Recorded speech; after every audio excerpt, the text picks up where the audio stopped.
Quiero compartirles el día de hoy que vamos a estar desarrollando la lección sobre las cruzadas en la historia que se va a narrar del siglo X, prácticamente en el siglo X, siglo XI y siglo XII, y vamos a desarrollar dos grandes temas. Uno, el tema de las cruzadas, y dos, el tema de la estructura filosófica, religiosa, los estudiosos de la época, cómo van a levantarse en contra del papado, en contra de la religión de turno. Y en esas pugnas, esas luchas, vamos a encontrar la necesidad de buscar el mensaje puro de las Santas Escrituras versus aquellas enseñanzas que se están estableciendo como las bases fundamentales de la historia que se va a narrar. Es la historia del vencedor, es la historia del narrador, la historia del que gana la guerra. Lo que nosotros leemos muchas veces es la historia de los que ganaron la guerra prácticamente. Los papas, los célibes, los militares que estuvieron allí unidos, una sola unidad intrínseca, que hicieron una lucha en contra del Islam, en contra de las demás religiones de la época, en contra del conjunto de ideologías que en ese momento se habían desarrollado y que básicamente eran el fundamento de la religión, el conjunto de ideales de época. Estos ideales, lógicamente, van a ser a discreción. Cada ideal se va a basar en una discreción muy personal, muy privada. Cuando hablamos de este tema, hablamos del tema religioso y hablamos de las cruzadas, debemos estar claros de que las cruzadas, de algún modo, fueron ese modelo, esa manera de llevar la fe, especialmente de la idea católica y el ideal. Y cuando me refiero a la fe, no me refiero al tema de las enseñanzas bíblicas, no me refiero a las doctrinas básicas del Nuevo Testamento, nos referimos a una ideología, a una filosofía, a un conjunto de ideas que habían nacido de los patrones, de los modelos, de la estructura, que eran básicamente las estructuras de la época, las estructuras religiosas de la época. Entonces, por esa razón, hoy tenemos que marcar muy bien lo que van a implicar estas cruzadas. Vamos a estudiar 8 cruzadas que fueron las que se desarrollaron de manera oficial, de manera formal, en este contexto histórico. Iniciamos con la primera cruzada. Esta primera cruzada nace, como supimos nosotros en la lección pasada, en la introducción de las cruzadas, que fue prácticamente en el año 1095, luego que el Papa Urbano II establece, tras el llamado que le hace Pedro el Ermitaño, él le dice que es necesario levantarse en contra de aquellos árabes que han estado invadiendo, que han estado tomando la región. Pero era una ala árabe muy peligrosa que estaba creando una condición difícil en Jerusalén.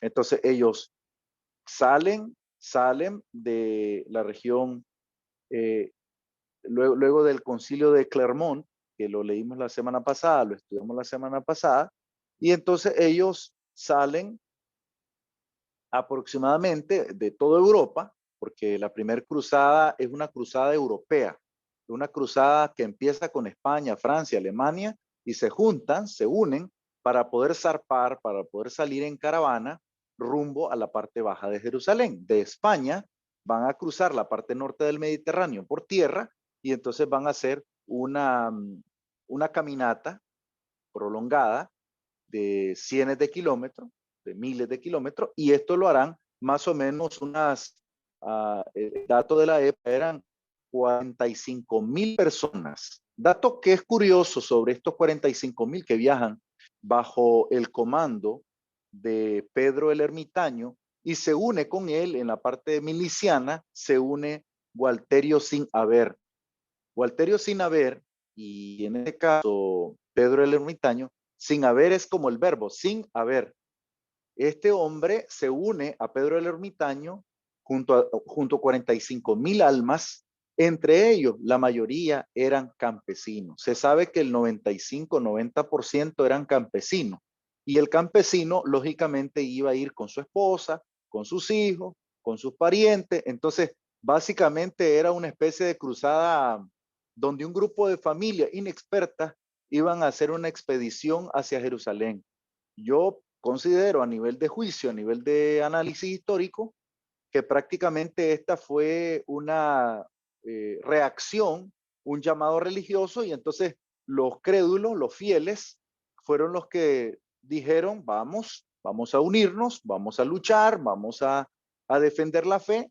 Y entonces en este primer intento, en este primer oleaje, en la primer cruzada, prácticamente ellos pasan por todo el norte, en la parte baja de Europa, llegan a Constantinopla, se les da de alguna forma la oportunidad de cruzar el Bósforo, y entonces en este tránsito ellos van en cada aldea donde ellos iban pasando, iban tomando comida, iban robando, iban haciendo desastre, ellos iban tomando cada ciudad. Significa, ellos para sobrevivir usaron la fuerza bruta y así de esta manera se hicieron del camino, se hicieron espacio entre tanto ellos iban avanzando hacia su propósito. Cuál era su propósito? Llegar a Jerusalén y tomar Jerusalén para poder custodiar los lugares sagrados que habían sido tomados. Recuerden ustedes que en este proceso, en la situación que se había enfrentado recientemente, se habían experimentado situaciones difíciles, dado que habían movimientos, en los que se conocen como los seljuicidas o seljucidas, de un jefe militar llamado Seljuk. Y estos entonces estaban dominando, a diferencia de los grupos árabes comunes, los árabes eran más respetuosos. De hecho, si hacemos un hilo histórico del pasado del siglo X al siglo XIV, al siglo XV, ya vamos a ver cómo de alguna forma después de las cruzadas, la relación entre el catolicismo y los musulmanes comienza a ser un poco menos agresivo, comienza a ser un poco más sólida las relaciones, no tanto en el tema ideológico, sino más bien en el tema militar, en el tema político, en el tema social. Y luego lo vamos a evaluar, después de que veamos estos 8 etapas de las cruzadas, vamos a ver cuáles fueron las consecuencias positivas, negativas y lo que ha dejado en Europa y Asia este contexto. De hecho, lo que podemos ver en lo que abarca las cruzadas van a abarcar Europa, Asia, Arabia y la zona de África. Todo esto va a ser el impacto que va a tener. Y obviamente todo el Mediterráneo va a ser el eco de las cruzadas. Entonces ellos llegan hasta allí y fueron exterminados de una manera cruda y ruda en la batalla de Nicea. Estamos hablando cerca de Constantinopla. Ellos fueron avasallados en esa primera jornada. La segunda cruzada, que es la segunda cruzada, prácticamente va a abarcar el año siguiente, o sea, el año 1096. Esta segunda epopeya se desarrolla bajo el mando de un gran conocido, de una figura política importante conocido como Godofredo de Bouillon. Godofredo de Bouillon. Él desarrolla una milicia un poco más sólida y a esta cruzada, la número 2, que se hace en el 1096, se le denominará la Cruzada de los Señores. Este hombre se hace del apoyo de dos personajes importantes. Uno de ellos es Raimundo de Tolosa y Tancredo. Estos dos, Raimundo y Tancredo, se unen junto a Godofredo de Bouillon para poder avanzar desde Francia, descender toda la costa del mar y llegar hasta su propósito. Esta vez ya no eran tan solo 45,000 milicianos campesinos. Esta vez eran 600,000 hombres, entre ellos franceses, normandos e italianos. En este combate, en estas batallas que se conocen como la batalla de Dorilea, se dan un año más tarde de su tránsito por la zona de Europa. Y así, ellos tratan de ir avanzando y se sabe que de alguna forma se les dio algún espacio en Constantinopla y se les permitió descender. Cuando ellos descienden, bueno, tienen algunas batallas en Asia Menor, tienen mucha guerra. De hecho, es admirable la actitud de Godofredo por el hecho de que, a pesar de que fue varias veces atacado en el camino, él siguió su propósito hasta el final. ¿Qué nos interesa ver de Godofredo de Bouillon? Que, y se los narro según la narrativa de la época. En la época, cuando él llega hasta Antioquía, Antioquía de Siria, él desciende a Antioquía con el grupo un año más tarde, y en Antioquía, en el 97, en el 1097, ¿cómo decirlo? Primero lo cierran los turcos en la zona de Constantinopla.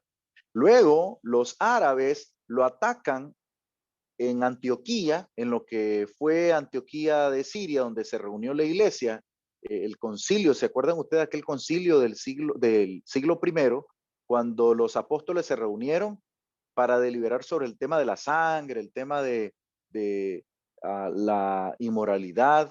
Entonces, eso se dio en Antioquía. Allí mismo, en esa misma Antioquía, solo que 10 siglos más tarde, Godofredo de Bouillon es atacado y sitiado en la mera ciudad. La comida se le acaba y ellos a pura fuerza hacen un espacio y se abren campo para poder batallar, para poder llegar a su propósito. Y en ese lapso, entonces ellos logran liberarse, logran salir de la opresión, pero no sin batalla. Es en esa misma batalla que está en julio del 97, del 1097, donde se supone que un árabe, cuyo nombre en este momento no lo puedo precisar, pero un árabe le tiende una emboscada personal y está en combate con ese árabe, él contra ese árabe. Y entonces Godofredo era tan hábil con la espada que se dice que primeramente rayó su espalda, tras un movimiento rayó la espalda del árabe y luego lo partió en dos, quedando en la misma posición, solo los pies y la cadera del árabe y su extremidad superior quedó tendida del otro lado. Su combate personal fue increíble. Era un momento en el cual, en el momento del combate, Godofredo y sus milicianos, sus combatientes, sus soldados, ellos iban con su espada y entonces comenzaban a serpentear. Solo a mí se me ocurre pensar en esas películas de combate medieval, cómo las espadas pasaban cerca del cuerpo, cómo trozaban sus brazos, cómo en esos combates había mucha sangre de por medio. Había muchas situaciones difíciles en las cuales los combatientes estaban conscientes de que iban a la muerte, iban a ser ofrendados a la muerte. En este caso, cuando ellos llegan hasta Siria, logran avanzar, salen de Siria y en julio del año 90, de 1099, es decir, 2 años más tarde, casi 3 de su travesía, si salen en el 96 y llegan en el 99, son 3 años duros para poder llegar, con muchos muertos a cuestas, con muchos peligros en camino, pero logran llegar. ¿Qué es lo increíble de Godofredo? Que él no llega como rey, no llega como un gobernador. Él únicamente les pide que le dejen como comendador encargado de defender el Santo Sepulcro. Ese fue su tarea y él lo cumplió hasta los últimos días. Hizo su misión con el objetivo de custodiar el Santo Sepulcro allá en Israel, allá en Jerusalén. La tercera cruzada se dio en el año 1192, es decir, casi 100 años más tarde. Esta cruzada se da entre el 1189 al 1192. Esta fue dirigida por Federico Barbarroja, era un emperador de Alemania y él se asistió de Ricardo Corazón de León y de Felipe Augusto, el rey de Francia. Recuerden que Ricardo Corazón de León es muy conocido por las películas que se habla de él, en la que personifica el mismo Mel Gibson a este rey. Es un rey inglés que batalló por su pueblo.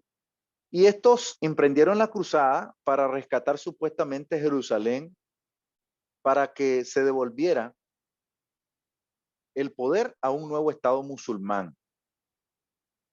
Que en este caso, el rey que está de turno, el rey musulmán, es Saladino, se conoce como Saladino. Saladino va a ser derrocado. Saladino tenía dos lugares de trabajo, Jerusalén y Egipto, y ambos eran gobernados por él, pero su sede estaba en Egipto. Y es aquí donde ya en la nueva narrativa histórica, Egipto va a tener un rol importante. Después de Cleopatra, después de los Ptolomeos, después de los Césares que llegan, de Marco Antonio que llega a Egipto, después que los gobernantes griegos batallan con los egipcios, la narrativa se pierde con Egipto y se vuelve a retomar hasta prácticamente en el siglo X, con gran ahínco. ¿Por qué? Porque va a ser la sede de este gobierno de Saladino y los cruzados se apoderaron de San Juan de Acre, pero no consiguieron su objetivo. Barbarroja pereció en el curso de la campaña, no logró obtener el premio de su esfuerzo, de su lucha. Y así terminó la cruzada número 3. La cuarta cruzada prácticamente parte en el 1202, o sea, unos 10 años más tarde. Y finaliza en 1204, es decir, 2 años duró esta cruzada. Esta fue una cruzada de los caballeros, conocida como la Cruzada de los Caballeros, porque se unen caballero francés y una flota veneciana, o sea, de Venecia, de Italia, y en vez de combatir a los maometanos infieles, a los musulmanes, se dirigieron a Constantinopla, derrocaron al emperador, proclamando en su lugar al conde Balduino de Flandes. Balduino es el nuevo emperador y él toma el gobierno. Ellos someten a la Iglesia Ortodoxa griega, que había tenido la ruptura después del cisma. ¿Se acuerdan ustedes lo del cisma del año 1054? Pero su dominación no alcanzó a durar ni siquiera 100 años. O sea, ellos duraron menos de 96 años con este sistema opresivo. Luego, bueno, en esta cruzada, tomen nota aquí un detalle, que aquí es donde los feudales, los señores feudales, fueron los que tuvieron la mayor incidencia, tuvieron un crecimiento financiero enorme, dado que ellos tenían el poder y se tomaron las propiedades de la época. La cruzada número 5, la quinta cruzada, se lleva en 1218, la quinta cruzada, se lleva en 1218 hasta el 1221. Esta expedición se hizo prácticamente en Egipto, se desarrolló en Egipto y comenzó a tener ciertos matices particulares, dado que cuando entran a Egipto no logran tener tanto éxito.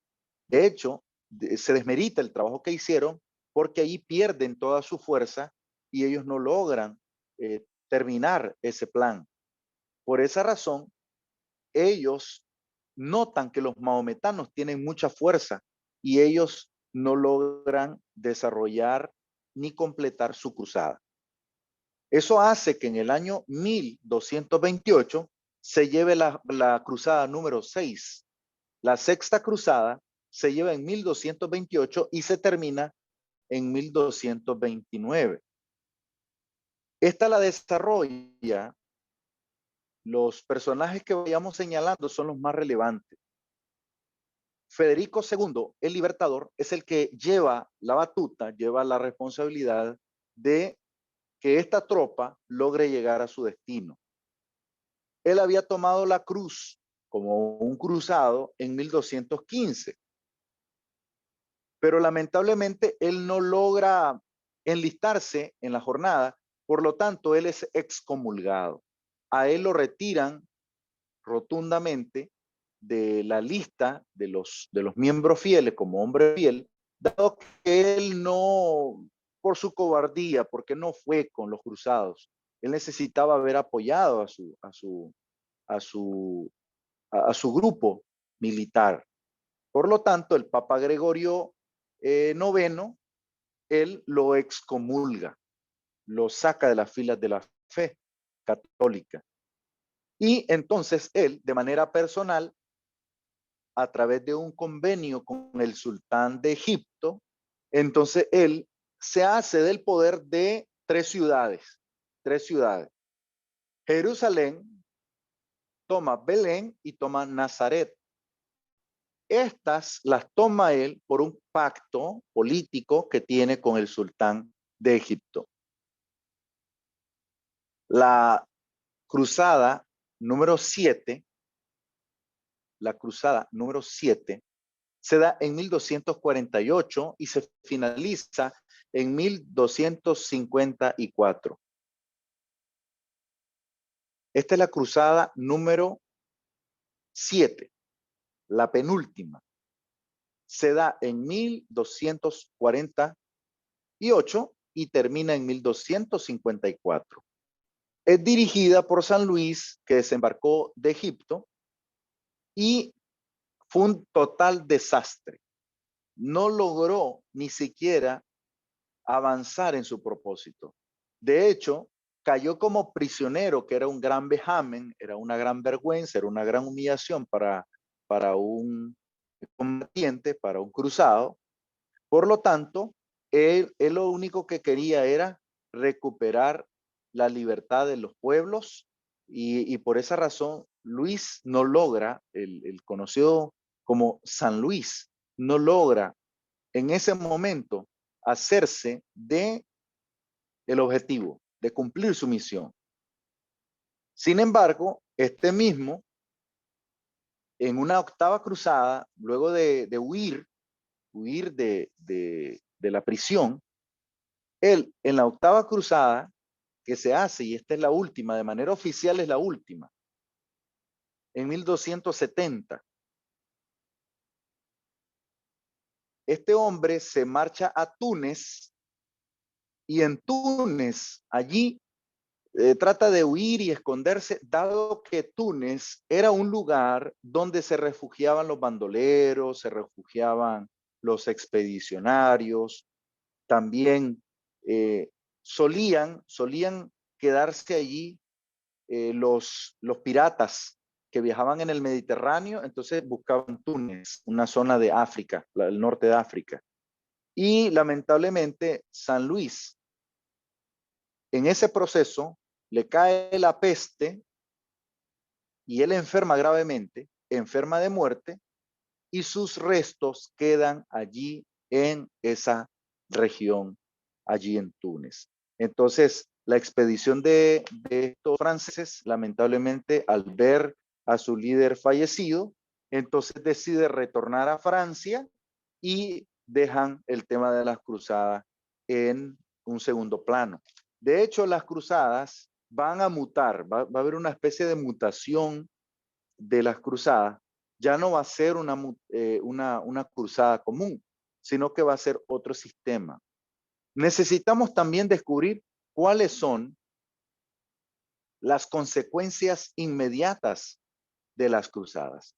Hay dos tipos de consecuencias, las consecuencias inmediatas y las consecuencias posteriores. Las consecuencias inmediatas son las siguientes. No sé si ustedes se acuerdan que la semana pasada vimos un conjunto de imágenes de los caballeros que estaban vestidos, cada uno de un atuendo diferente.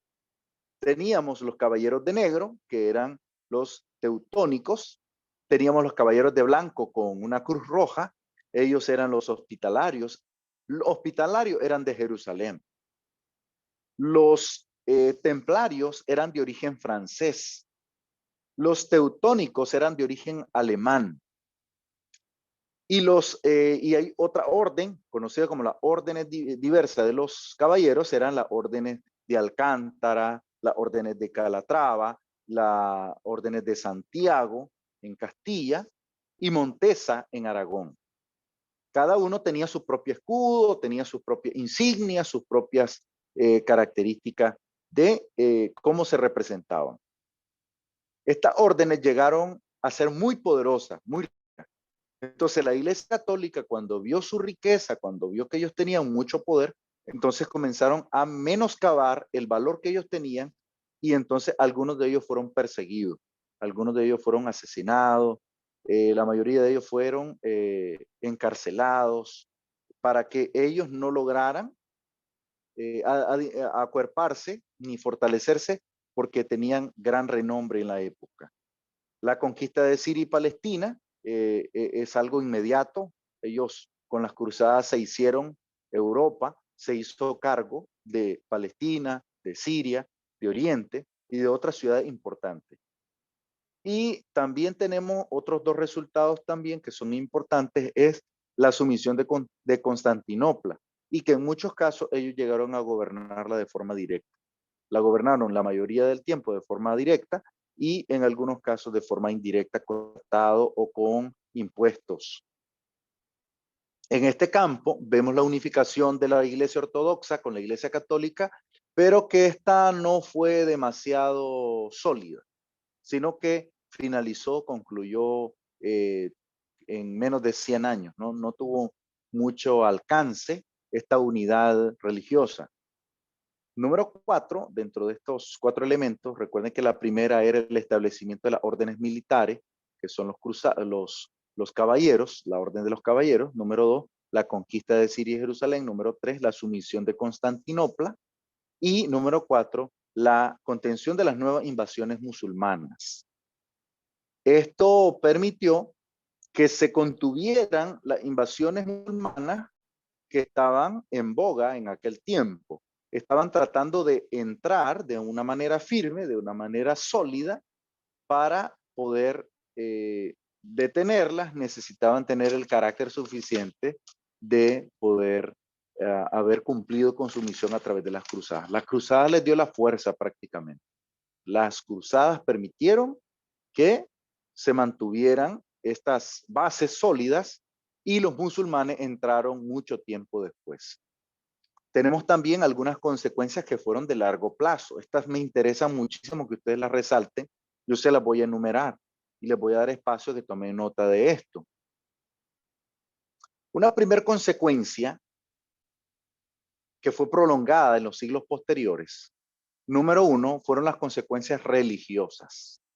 Las consecuencias religiosas. Las consecuencias religiosas permiten la convivencia del catolicismo con la Iglesia Ortodoxa y también con los musulmanes. Es por primera vez que en Jerusalén comienzan a convivir los ortodoxos, los católicos, los musulmanes y otras corrientes como el judaísmo, que ya estaba anclado en Jerusalén.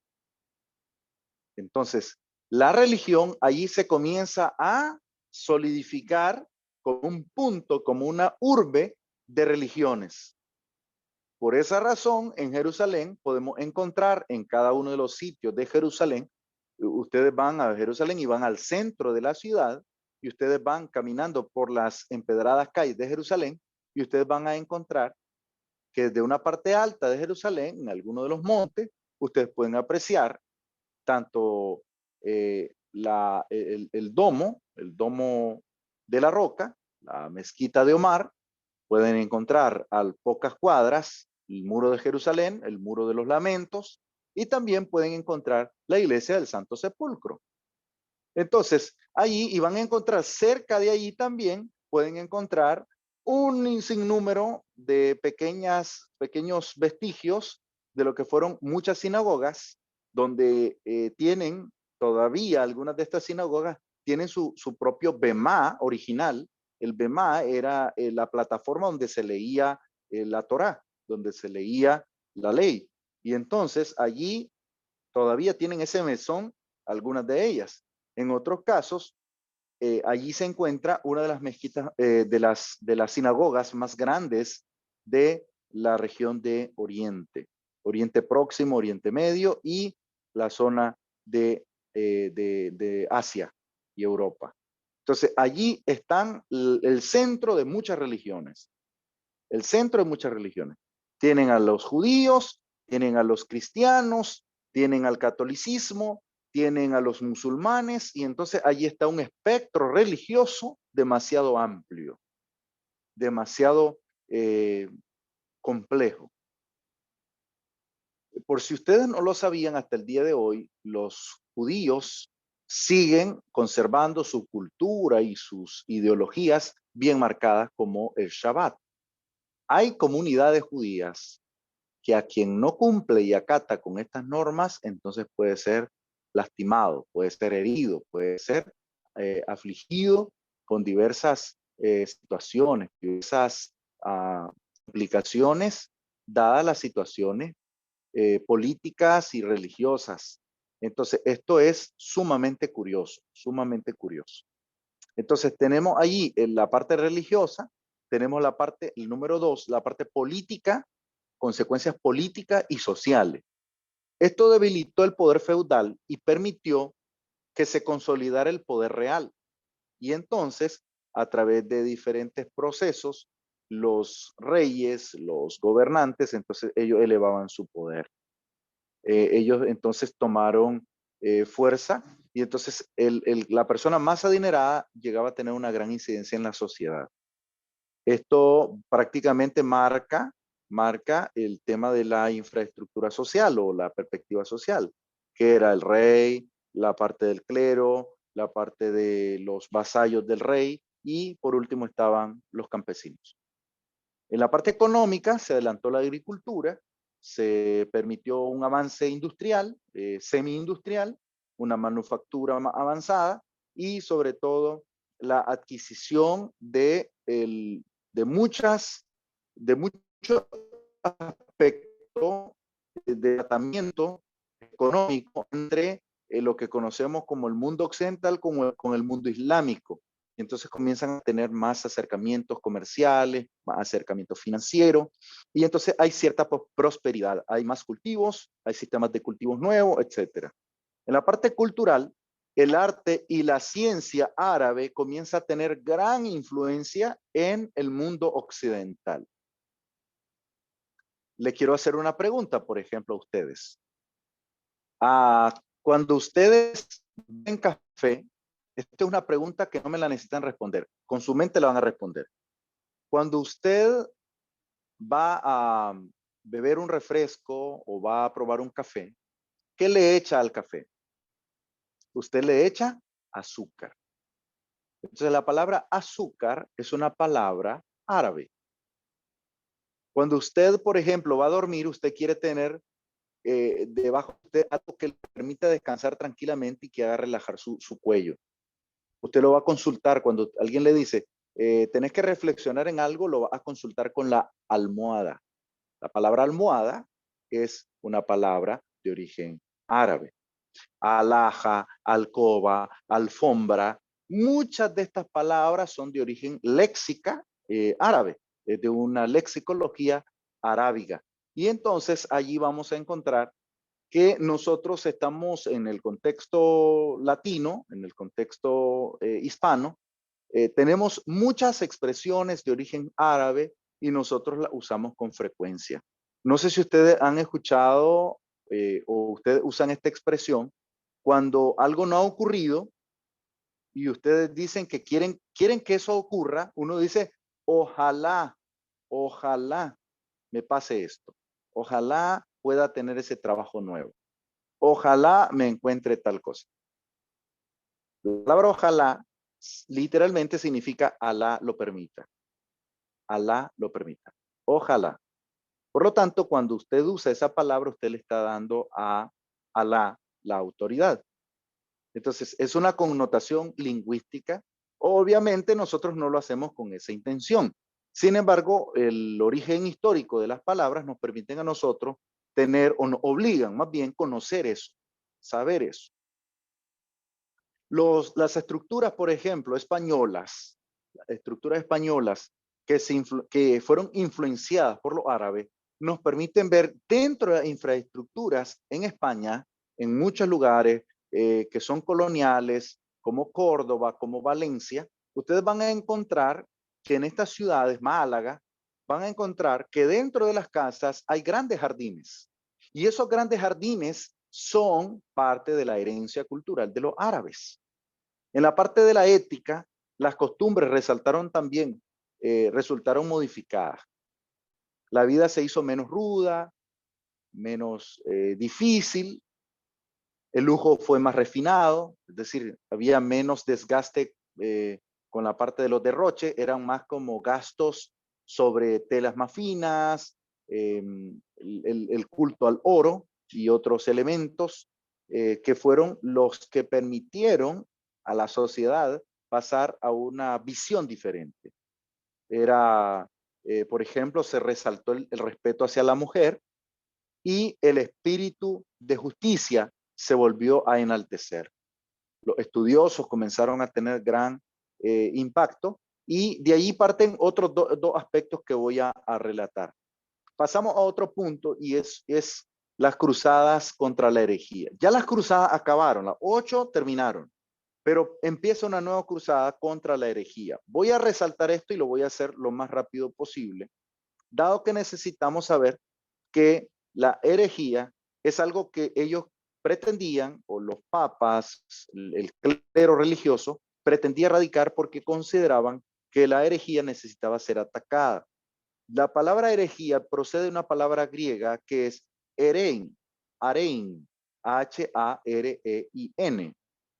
Herejía significa escoger. Entonces, ellos escogían la doctrina que se tenía que aplicar y entonces todo lo que no estaba dentro de esa escogencia, ellos lo catalogaban como contrario a lo que ellos creían. Y entonces, si alguien pensaba diferente de los dogmas religiosos, ahí se usó mucho el término dogma,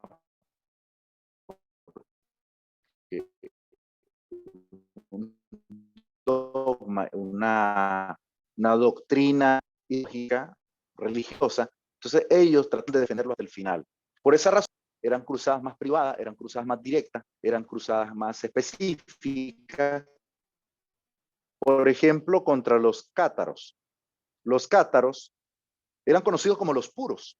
Los cátaros eran asimismo denominados como los puros. Ellos sostenían que había bien y un Dios que ha creado el bien y el alma y el mal que aprisionó el cuerpo. O sea, como si tal la estructura humana fuese, por un lado, la parte del bien, el alma, y la parte humana, que es el pecado, es lo terrenal. Entonces, esta cosmovisión es como una especie de un gnosticismo postrero, una especie de gnosticismo posterior. Y allí entonces se dan algunas dificultades con un grupo denominado los albigenses, y los albigenses eran los que más manifestaban este tipo de ideologías. Esto más que todo se dio en Francia. Los valses, por parte, eran otro grupo que también fue criticado, dado que ellos señalaban que el clero era muy adinerado, que el clero era muy rico y que los pobres eran más pobres y que el clero era más rico. Entonces, por esa razón fueron ellos sistemáticamente atacados por los sacerdotes, por los clérigos, por las órdenes religiosas.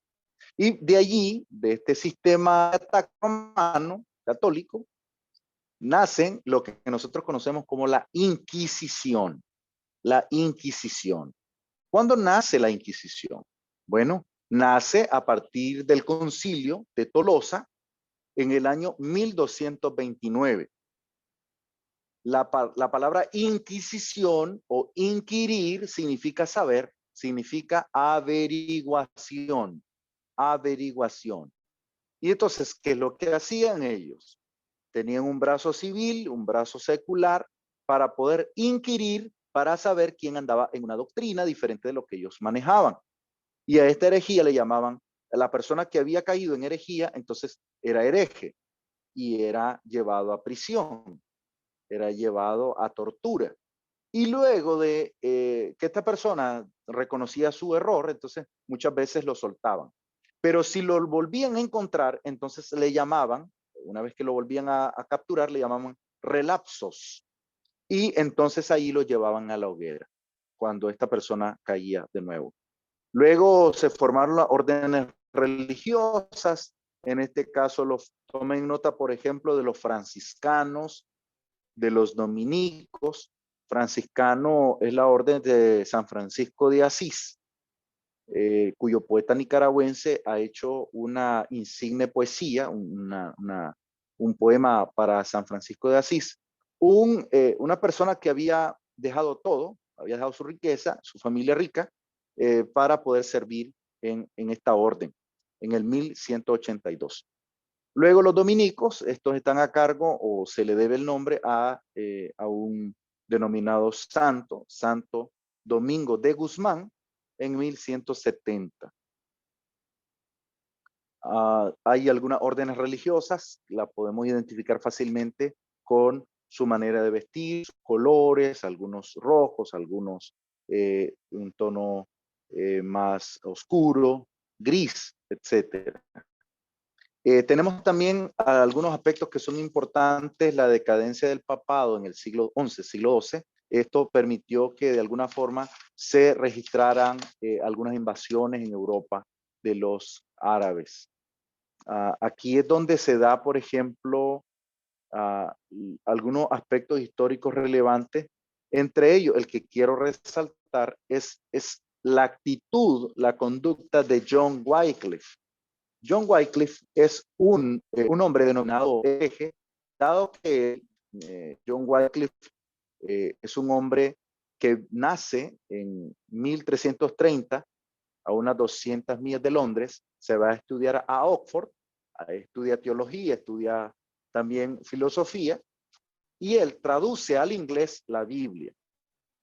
Y entonces él denomina a este propósito, su propósito es la autoridad de la Biblia. Él escribe muchos libros, escribe 3, 4 libros importantes de renombre, y él es atacado por el Papa Gregorio XI, y él emite 5 edictos contra John Wycliffe y le denomina el maestro de los errores.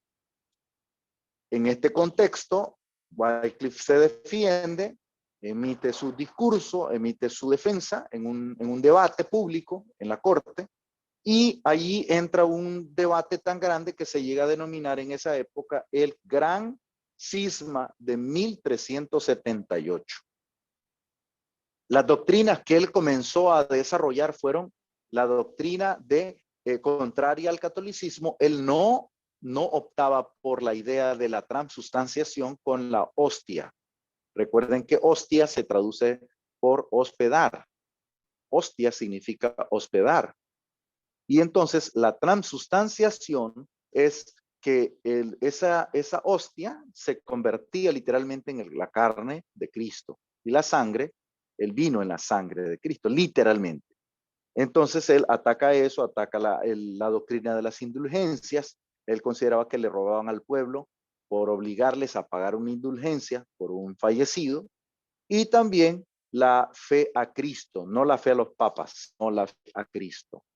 Aquí entonces vemos algunas de las etapas más importantes De aquí, de la actitud de John Wycliffe de llevar la Biblia al idioma inglés, va a ser el pionero para que 100 años más tarde, casi 100 años más tarde, nacerá uno de los revolucionarios de la época en relación a la religión. Será Martín Lutero el que va a clavar sus 95 tesis en Gutenberg para evidenciar la putrefacción de la religión de la época y cómo debe ser enseñado el verdadero mensaje y que es necesario traducir de los idiomas bíblicos al alemán y a otros idiomas la versión de la Biblia. Y esto va a ser de gran impacto para la época. Con Wycliffe, el idioma inglés logra tener su propia Biblia y se logra multiplicar gracias a las redacciones a mano de la Biblia. La Biblia se traducía a mano y se copiaba a mano. Así es que si ustedes ahora en estas lecciones les ha tocado escribir mucho, no se aflijan. Antes se tenía que traducir el texto bíblico a mano y se tenía que trasladar un libro a otro manualmente. La próxima semana la ocuparemos para poder profundizar un poco acerca de la reforma y el día de mañana voy a compartir unos enlaces que tiene EBS sobre lo importante que es la narrativa de la iglesia, de la historia de la iglesia en el contexto del Renacimiento. Entonces, les voy a compartir unos 4 enlaces, 5 enlaces importantes que ustedes lo pueden leer con calma. Esta semana no hay tareas para que los que no han logrado completar sus tareas puedan completarla para la semana siguiente. Y por favor repasar. Como vamos haciendo tareas paulatinas, la próxima semana voy a dejar una tarea final para que ustedes logren con los trabajos completar el módulo. Cada uno de los trabajos tiene un porcentaje de puntaje y al final no vamos a tener examen, sino que vamos a tener una exposición. Así que esto lo voy a dejar para la próxima semana. Esta semana pueden descansar.